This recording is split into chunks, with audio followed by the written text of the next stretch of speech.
ሁል ጊዜ ድካም የሚሰማዎት፣ የሚበርዶት፣ ጥፍሮ፣ ቆዳው እንዲሁም ልቦ በፍጥነት ሲመታ የሚሰማዎት ከሆነ ይህ ቪዲዮ ምክንያቱ ምን እንደሆነ ሊያስረዳው ይችላል። በፍጹም ችላ ማለት የሌለቦት የደም ማነስ ድብቅ ምልክቶች አብረን እንመልከት።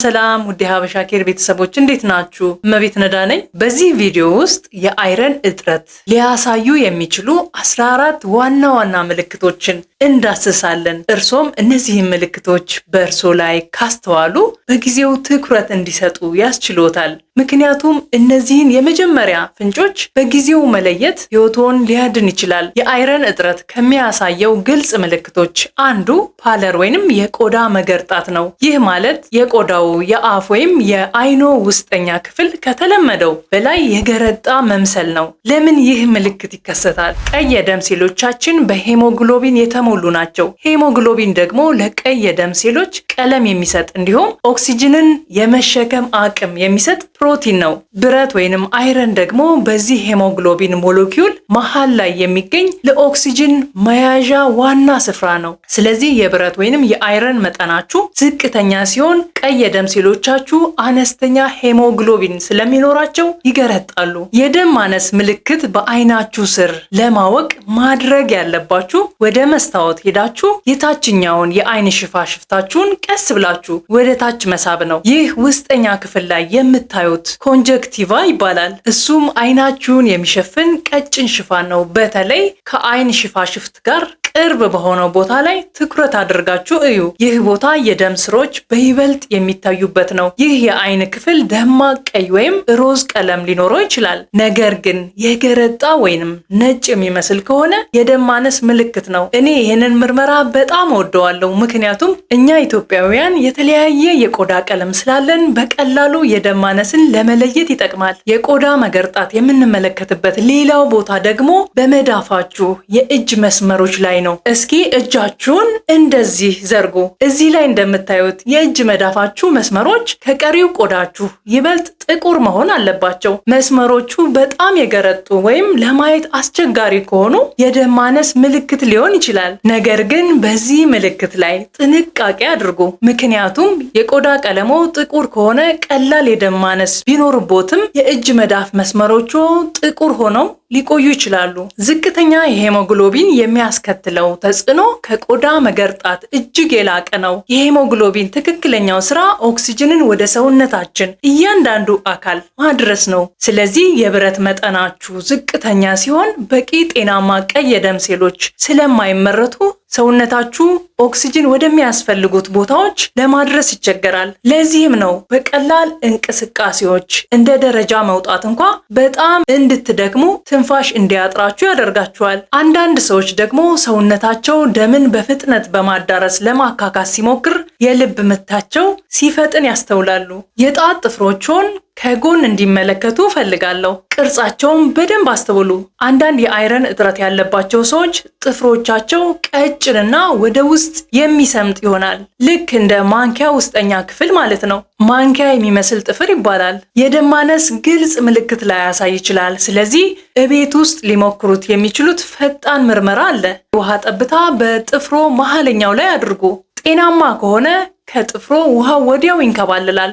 ምክንያቱም ጥፍር በተፈጥሮ ወደ ላይ ወጣ ያለ ስለሆነ። ነገር ግን እንደ ትንሽ ማንኪያ በጥፍሮ መሃል ላይ ውሃው ተጠራቅሞ ከቆየ የደም ማነስ ጥፍር ላይ የሚያሳየው ምልክት ነው። አሁን ደግሞ በጣም የተለመደ ምልክት ልንገራችሁ። ይሄ ፒካ ይባላል። እሱም ምግብ ያልሆኑ ነገሮችን የመብላት ፍላጎት ማለት ነው። የብረት ወይንም የአይረን እጥረት የደም ማነስ ልዩ ምልክት ያልተለመዱ ነገሮችን መመኘት ነው። እንደ አፈር፣ በረዶ፣ ኖራ ወይንም ሸክላ መብላት ነው። በብረት ወይንም በአይረን እጥረት ውስጥ በጣም የተለመደው ምሳሌ አፈር መብላት ነው። ይህ ከተከሰተ የንጥረ ነገር እጥረት ዋና ምልክት ነው። እነዚህ ያልተለመዱ ፍላጎቶች ከቀጠሉ፣ በተለይም አፈር ለመብላት ከፍተኛ ፍላጎት ካላችሁ የብረት መጠናችሁን ማረጋገጥ ተገቢ ነው። በግራ በኩል ያለውን ምላስ ተመልከቱ። ለስላሳና የሚያብረቀርቅ ይመስላል። በምላስ ላይ የሚገኙት ተፈጥሯዊ ጥቃቅን እብጠቶች ወይም ፓፒላ ቀስ በቀስ ይጠፋሉ። ነገር ግን ይህ ውበት ብቻ አይደለም፣ ምክንያቱም እነዚህ ፓፒሌዎች በምግብ ሻካራነትና ጣዕም ላይ ይረዳሉ። ታካሚዎች ብዙውን ጊዜ የምላስ ማቃጠል ስሜት እንደሚሰማቸውና የሚመገቡት ምግብ ትክክለኛ ጣዕም መለየት እንደሚያቅታቸው ይናገራሉ። ምላስ ብዙውን ጊዜ የአመጋገብ እጥረቶች ከሚታዩባቸው የመጀመሪያ ቦታዎች አንዱ ነው። ምክንያቱም የምላስ ገጽ ቶሎ ቶሎ በሚታደሱ ሴሎች የተገነባ ነው። ዝም ብለን በማውራትና በመብላት የምላሳችንን ገጽ ያለማቋረጥ እንጎዳለን። ስለዚህ እነዚህ ሴሎች መተካት ያስፈልጋቸዋል። የብረት መጠናችሁ ዝቅተኛ ሲሆን ምላሳችሁ ከተለመደው ጥገና ጋር መሄድ አይችልም። እናም ቀስ በቀስ ፓፒሌዎች ወይንም ተፈጥሯዊ ጥቃቅን እብጠቶች ይጠፋሉ። ምላሳችሁም ለስላሳና የሚያብረቀርቅ ይሆናል። ቀይ ስር ከበላችሁ በኋላ ሽንታችሁ ሲቀላ አስተውላችሁ ታውቃላችሁ? ቀይ ስር ቀይ የሚሆነው ቤታኒን የሚባል የተፈጥሮ ቀለም ስላለው ነው። ቀይ ስር ስትበሉ የተወሰነው ቤታኒን ወደ ደም ስራችሁ ይገባል። ቀለሙ ሳይቀየር ሰውነታችሁን አልፎ ሽንታችሁ ውስጥ ገብቶ ሮዝ ወይንም ቀይ ያደርገዋል። ይህም ቤቱሪያ ይባላል። የሚገርመው ነገር ቀይ ስር ከበሉ በኋላ የአይረን እጥረት ካለባቸው ሰዎች 80% የሚሆኑት ሽንታቸው ይቀላል። ይህ የሆነበት ምክንያት አይረን ቤታኒን የተባለውን የተፈጥሮ ቀለም ለመቀየር ስለሚረዳ ነው። ስለዚህ በቂ ብረት ከሌለ ብዙ ቤታኒን ሳይለወጥ በሰውነታችሁ ውስጥ ያልፋል። ይህ ምልክት የመጨረሻ ውሳኔ የሚያሰጥ ምልክት አይደለም፣ ነገር ግን የደም ማነስ መኖሩ ፍንጭ በመሆን ይጠቅመናል። ሆኖም ብዙ ቀይ ስር እስካልበላችሁ ድረስ ቀይ ሽንት በጭራሽ ችላ ልትሉት የማይገባ ከባድ ማስጠንቀቂያ ምልክት ነው።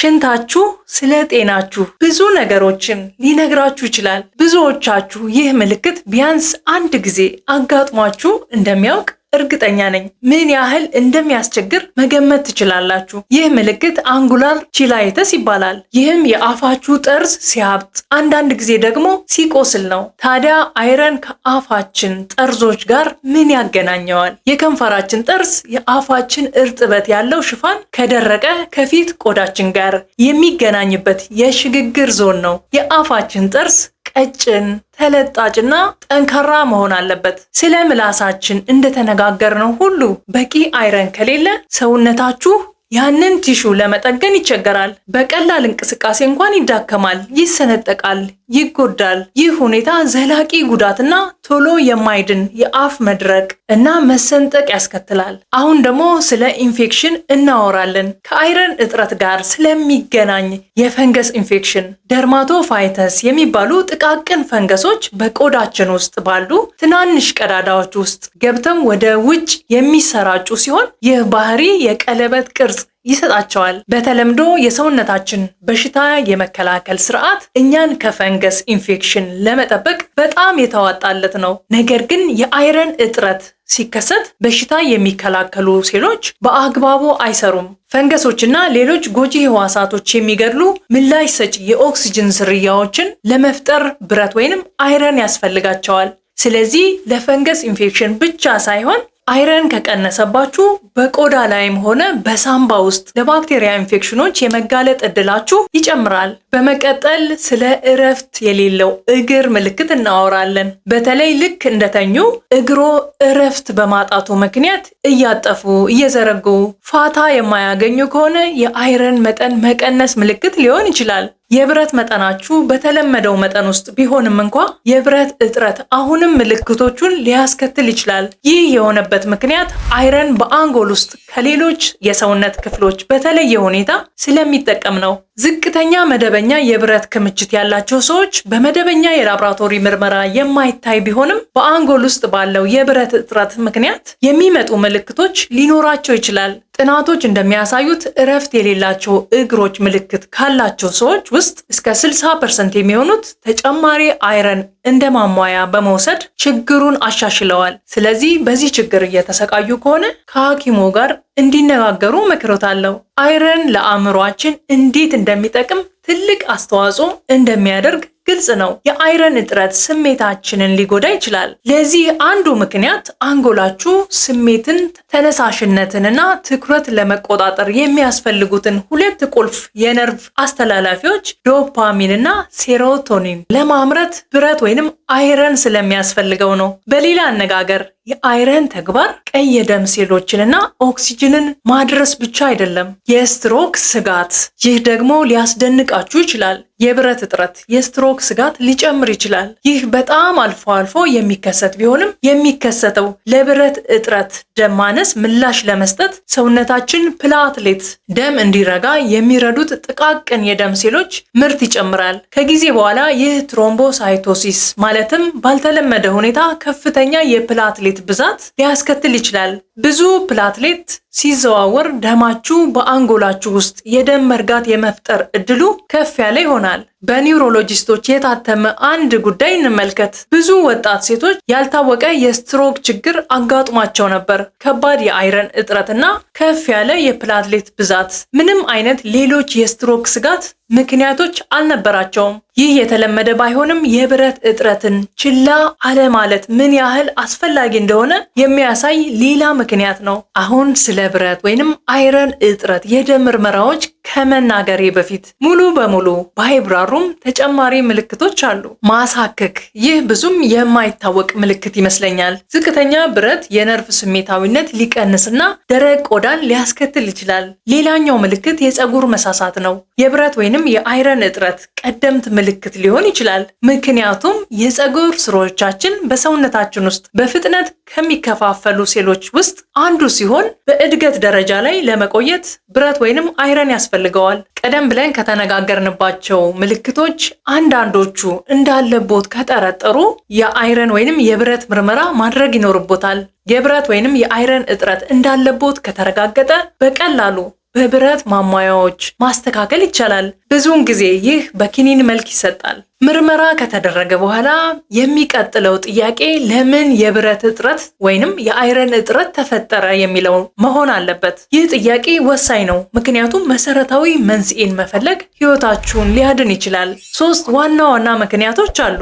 አንደኛው የፍላጎት መጨመር ነው። ይህም ሰውነታችሁ ከተለመደው በላይ ብዙ ብረት ሲፈልግ ነው። ለዚህ ቀዳሚው ምሳሌ ደግሞ እርግዝና ነው። ሁለተኛው አመጋገብ አለማስተካከልና ወደ ሰውነት መስረግ መቀነስ ነው። ይህም ብረት ወደ ደም ስራችሁ ውስጥ አለመግባቱ ነው። ብዙ ጊዜ የሚታየው ባልተስተካከለ አመጋገብ ወይንም በተገደበ አመጋገብ እንደ ቬጀቴሪያን አመጋገብ ነው። ከእጽዋት ውስጥ የሚያስፈልገውን ሁሉንም ብረት ማግኘት ይቻላል፣ ግን ከባድ ነው። ምክንያቱም በአብዛኛው ከስጋ ምንጮች የሚገኘው ብረት ከእጽዋት እንደ ምስር ወይንም ጤፍ ከመሳሰሉ ከሚገኝ ብረት ጋር ሲነጻጸር ከ2 እስከ 3 እጥፍ በተሻለ ሁኔታ በሰውነት ውስጥ ስለሚሰርግ ነው። በተጨማሪም ብዙ የእጽዋት ብረት ምንጮች የአይረን መስረግ የሚከለክሉ ፋይቴትስ የተባሉ ንጥረ ነገሮችን ይይዛሉ።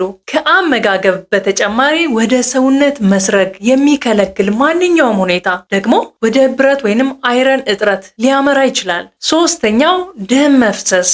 አንዳንድ ጊዜ መንስኤው በጣም ግልጽ ነው። ለምሳሌ ቀዶ ጥገና ካደረጉ ወይም በጣም ብዙ የሚፈስ የወር አበባ ካለዎት ከምክንያቶቹ አንዱ ሊሆን ይችላል። የብረት ወይንም የአይረን መስረግ እንዴት ማሻሻል እንደምንችል እንመልከት። ቫይታሚን ሲ በተፈጥሮ የብረት መስረግ ይጨምራል። ስለዚህ በብረት የበለጸጉ ምግቦችን ከብርቱካን፣ ቲማቲም ወይንም ቃሪያ ጋር አብራችሁ ተመገቡ። የካልሲየም ማሟያዎችን ወይም በካልሲየም የበለጸጉ ምግቦችን ከብረት ጋር ወይንም ከአይረን ጋር አብራችሁ አትመገቡ፣ ምክንያቱም የአይረን መስረግ ሊያስተጓጉል ይችላል። ከአይረን ጋር አብራችሁ ሻይና ቡና ከመጠጣት ተቆጠቡ። የያዙት ፖሊፌኖልስ እና ታኒንስ የተባሉ ንጥረ ነገሮች የብረት መስረግ ሊከለክሉ ይችላሉ።